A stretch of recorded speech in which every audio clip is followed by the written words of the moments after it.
Hello everybody and welcome to another episode of Hearthstone Meta Hype. I'm here with Ecor and we had a great conversation about some things in the meta. You got to check that out. And we got some more things to talk about on this one. What's going on, Ecor? Nothing much, you know. We had a conversation in the last segment talking about what the definition of control was and where the meta's going to go. And my question for you for this segment basically is just, do you think that that is a good change? For control decks, for those of you who didn't watch the first segment, to basically just be kind of control the board, obviously, but win the games turn 7 or 8 with quests pretty reliably.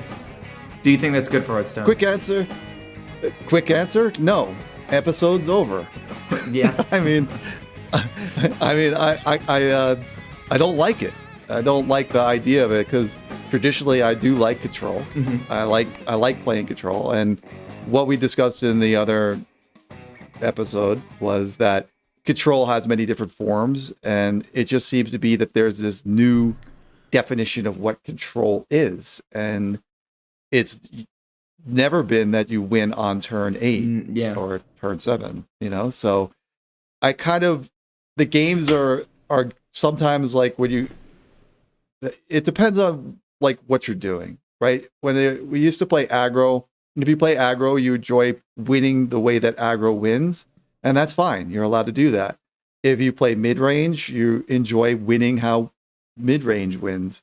The problem is with me is that I don't really enjoy playing the quest mage. I don't really enjoy the way that deck wins, and I know that's kind of weird, but I just don't. You know, yeah, so I don't either. I mean, I kind of do, but I just don't like how fast it happens. Like, if the win condition was more, like, around turn 10, like, plus or minus 1 or 2 turns, like, maybe 9 to 12, somewhere in between those, like, turns, I feel like it would be better. Because even a control deck winning a game turn 9 would still be fast. But it would be, like, 2 turns slower than what we have right now. Yeah. But yeah, I agree with you. I don't think that this is necessarily that good. Short answer. Right. Well, I wanted to say that just to put it in context so that people can just catch up really quickly. The reason why we're talking about Mage as a control deck is because there was a comment that explained that, hey guys, to summarize the comment, Mage is really a control deck, and you know, this is just what it is. And yes, it's a control deck that's not one that we're used to seeing, basically. Yeah. So that's the context of this discussion. And I mean, I definitely think that it is control deck because we've always said that the mage class is elements of control. I mean, the hero power alone is one of the best control features. Yeah, a 1 mana ping to anything. Yeah. And so it is, right? The interesting part is that if you look at the hunter that's in the meta now, and if you did the quest hunter, it should be a control deck. It looks like it could be a control deck because it allows you to then start pinging minions with the hero power as one of the things. But what happened is that the way that all of the content creators and all the players decided to do it is make it into an OTK deck. Well, is that an accident? Probably not. The reason why is because it looks like Hearthstone is pushing towards this genre that your control decks, not only do they control the board, but they kill your opponent very quick in 1 turn. Yeah. The OTK is part of this control meta that's going on. So you understand the Dwarven Quarters, I think it's called, is the quest. And something like defend the Dwarven. Yeah, something like Dwarven Quarters is in there. Yeah, I'm like, wow, this looks like it's going to be some kind of control archetype. So I sit down and play it. Next thing I know, I'm killing off my opponent on turn 8 with unlimited hero power, 0 mana spells, 1 mana spells, and just bashing the guy over the head in 1 turn. That was the goal. The goal wasn't necessarily control the board like I thought it would be. It's defend the Dwarven district, by the way. I had it off to the side. Mm-hmm.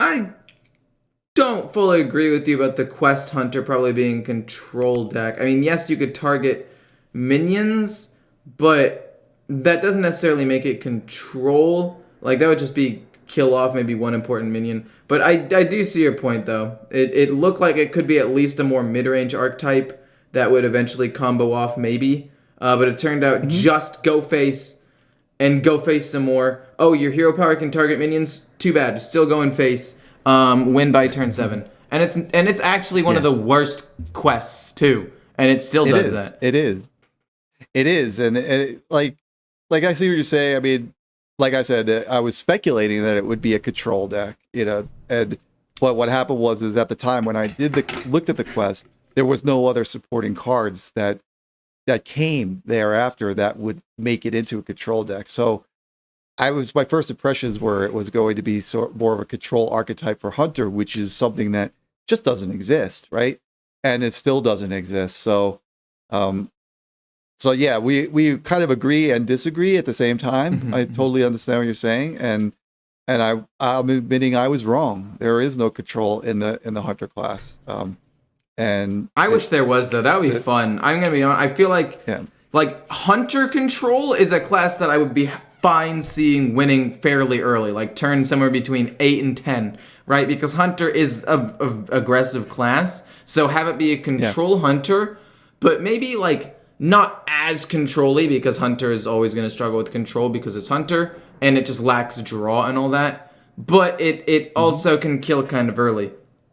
And I think that's what it always kind of like used to... Well, not always, but it did used to be that way when you played the Spell Hunter. If you remember that from like 3 years ago, that was all based on Secrets, the Spellstone, and Deathstalker Rexar. Like, it used to be kind of control, but still kind of aggressive because it was Hunter. Yeah, well, you got to try that. You got to try the old primordial Cheesemonger deck that I created, which is have you ever played Cheesemonger? No, but that's a card I've been wanting to play. I didn't even know that card existed. And then it got played against me. Cheese, baby. I played against 4 out of my 5 games one day were against a Shaman deck with Watch Post and Cheesemonger. And I was like, what is going on? You got to get down to the district, man. You know what I'm saying? You got the banker, you got the Cheesemonger, and you got the breadsticks, man. You got to put all of that in there and get yourself down to that district in the Stormwind. There's a whole town that exists. And that's true. If you're not playing Cheesemonger, you haven't lived, bro. Yeah, I'm actually going to be playing it today after we're done with this. So. Cheesemonger. You do me a favor on your stream. We'll see it. This will be actually after your stream is up. But make sure you put that Cheesemonger in your title, man, because there ain't nothing wrong with the cheese. It's the best card in Hearthstone right now. Maybe I'm being sarcastic, but no, it's pretty good. It's probably the most underplayed card in Hearthstone. Yeah, it actually isn't bad. Like, just quick side note, you basically get a card if they play spells. Like, even if they play a spell to kill that minion, you're gonna get a card out of it. Like, it's still not even that bad. They have to do something to kill your minion, and if they do, you get a card in response. It's actually good. It's like, it's a pretty cool card, and if you, so this whole episode is now changed from like how good Cheesemonger is, but if you really want to, the funny part is, and this goes to the audience as well, everybody, put Cheesemonger in your deck, right? And then when your opponent plays, like you play it, watch your opponent hover over it and read. And be like, what is this card? That's what I did. That's what I did the very first time. Like, who? What? And it's like possibly like the funny part about it, it's 4 mana, I think, 2/6 or 3/6. something. It's actually decent stats too. Yeah. And so it's really hard to kill, and it can really cause a lot of problems. Like the dream for me was putting it into a deck and then playing against mage and just getting this whole handful of like these random spells. These random cheap little But they're not just for your class either. They're anything. Yeah. They're random spells from any class. So Cheesemonger is the thing, man. We gotta play that. That's why the meta is so fun, because there's so much experimentation that we can do. So like that's what I keep on saying is that Hearthstone is really fun right now in the sense of like just the experimentation and all these things. And to point out the problems about the fact that like, do I like the idea of where the control decks are going to? No, because of these cool cards like Cheesemonger, which are basically these kind of cool control cards that create some kind of interaction. Even though it's randomly generated stuff, it still has a cool effect that you don't get to experience if you get killed by turn 7. Yeah. You know what I'm saying? Yeah. So I just wish, like, if this is the direction control decks are going, there needs to be a way to counterplay it. Like, yeah, you need to be able to somehow disrupt the quest. Whether it be a legendary card that is like, if your opponent played a quest this turn, like, remove all of its effects. And have it be like a 5-mana 5/5, like, you know, the 5-mana 7 cents, like a 5-mana card that disrupts the quest. And have it be a legendary so you're not going to get in every matchup. That might be too harsh. But, like, maybe you get your card, your 5-mana 7/7, but you can't play it immediately. So that way if someone's running Mutinous, they at least have a chance to hit it. Or something along those lines. Like, it just feels like there's not much I can do. So maybe if there was a way to control these new control decks, you know, like limit them, counter them in some way, it wouldn't feel as bad. Like before this meta, like even if it was Rush Warrior, you could play Mutinous and hit Troublemaker, and all of a sudden, that's a huge swing in your favor. They just lost an important card and you just gotta... Or if you played against a Hunter, right, and they happen to like have drawn a Trampling Rhino recently, you could get their Trampling Rhino. You could coin out Mutinous a turn early or something, and kill one of their big minions. It's just, I don't know, it's weird. I wish there was a way to counter some stuff. Yeah, I agree with that. And the funny part is like with Mutinous, right? When you had that in the game originally, I was like, wow, this card is gonna be kind of slow, right? And it was like a little too slow. We had to talk about that. And it turned out that the card wasn't too slow. It was actually a great card and everything. Yeah, I was surprised. But now put it in the game, trying to use it for its intention, which is to break up the quest, right? It's too slow. Yeah. And so it's just right now. Imagine a game, though, a world where you could play you could only play the quest card on the next turn. Yeah. Right. But it went into your hand, but you couldn't play it that same turn. And imagine a world where everybody then had Mutinous in their hand, right? And you were a mage, and you were playing no minion mage, and the only card that's in your hand is your quest card, right? So they just play Mutinous on turn 7, and the game is over for you anyway. Yeah. so it still ends at turn 7. You know what I mean? It still turns at 7 or 8 because now the game is over. So one of the things with the balance and the way that things go, there's always going to be a victim, or there's always going to be a counterbalance.